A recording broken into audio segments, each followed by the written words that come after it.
Hello and welcome to part 2 of range building, technique or muscle. I touched on a bit of the high range last time and talked about some other things with technique or muscle. And let's look into the low range a bit.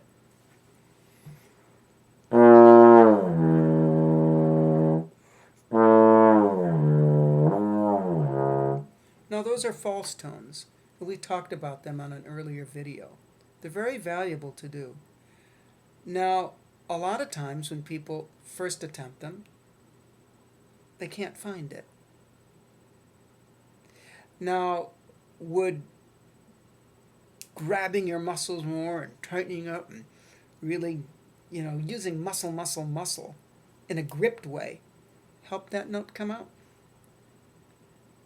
Or would one have to find a way to have the embouchure move into that vibration, some motion, some form?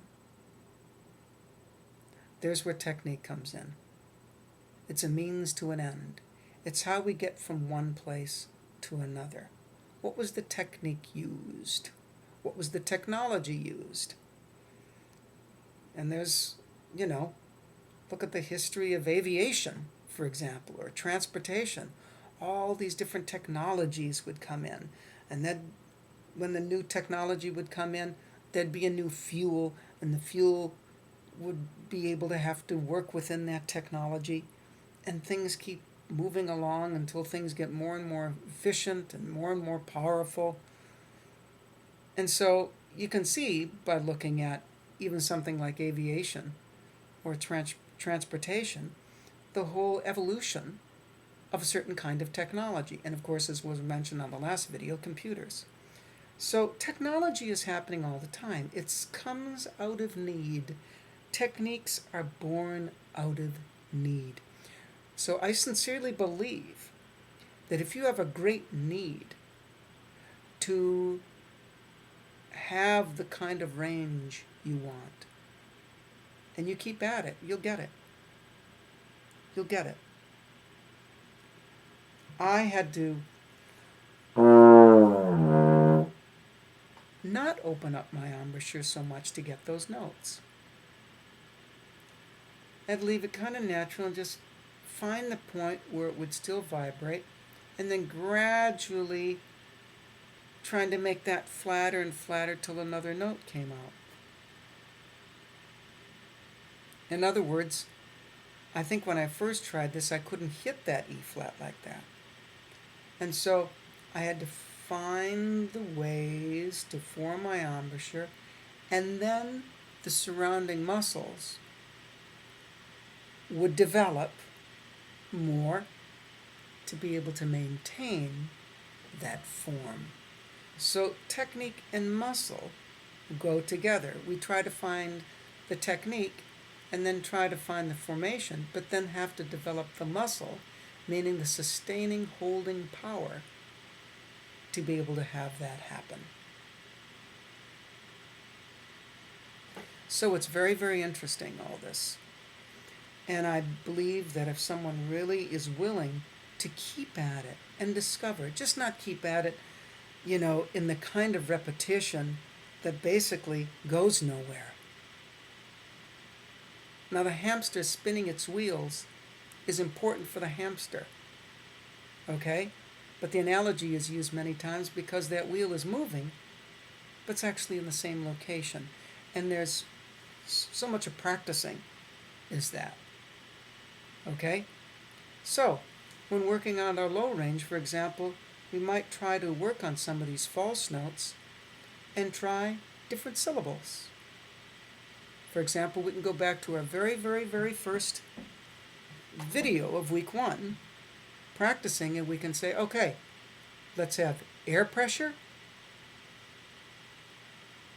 and the syllable ah, or air pressure and the syllable ooh, air pressure and the syllable oh, and see which one works for you.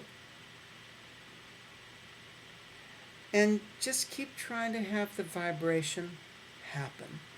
If you worry about quality too soon, you might actually stop yourself from discovering any movement at all. So have a movement. For example, let's say you get down to some of these notes and you get kind of near, and let's say that's not a quality you want. Now that quality might be an okay starting place because you're finding your way to still have a low note with some grip. And then when you add maybe air pressure and ooh or ah or oh, you might find one that helps you open it up a little bit more so you have another kind of syllable besides okay? And so very, very gradual, this. And then adding the trigger, like we talked about before, is excellent. So I hope that points out the relationship with technique and muscle a little bit more. They're both needed. We need the muscle to have the technique. But let's face it, think of all the different players that their technique, for example, playing in the high range, is mouthpiece pressure, just jamming the mouthpiece in. Well, that kind of technique is going to have some problems down the road, I believe. There's a place for some mouthpiece pressure, but I think it has to be used very sparingly. Sure, we have to have a contact with the mouthpiece, our lips in the mouthpiece. But depending on how that's used, we could be stopping the formation of air support and other types of embouchure strength, so we can actually have room to do other kinds of things. Another commonly used technique for the high range is take your lip and totally fold it under. That's going to be difficult, and sometimes people have to take off the mouthpiece and reset it to a higher place. I was a master at that, actually. I really was. I was very masterful at it. But it has its limitations, and you can't have the kind of flexibility you would like with that. So it depends on what you want. And depending on what you want, you will discover the techniques if you keep at it. But remember, a little bit at a time so you can have awareness of what you're doing. Have your concept in mind, but then don't be afraid to be, flexible, lenient with yourself in the discovery process. So, what about pedal range? I definitely think there's a lot of technique involved there. And the same thing with high range.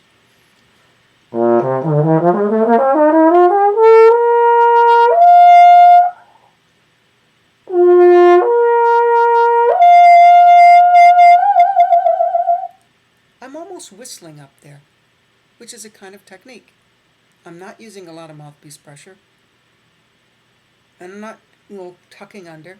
It's more like a whistle, and I'm thinking like I'm whistling. Now for low range, there's a slight mouthpiece adjustment, but it's mostly my lip kind of dropping. But it's not dropping so much that I'm actually losing contact between the upper and lower lip. So, that's something to watch for.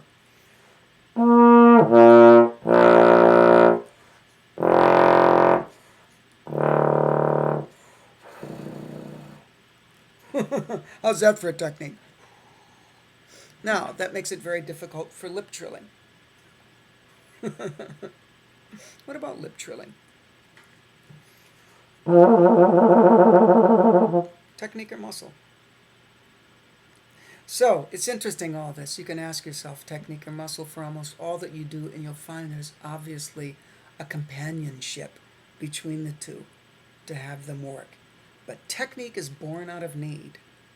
So keep up what you think you want, go for it, and let yourself be in the discovery of it, and things will happen. Try the syllables, try different mouthpiece pressures. Try, for example, air pressure and warm air pressure and cool air pressure and fast air pressure and slow air.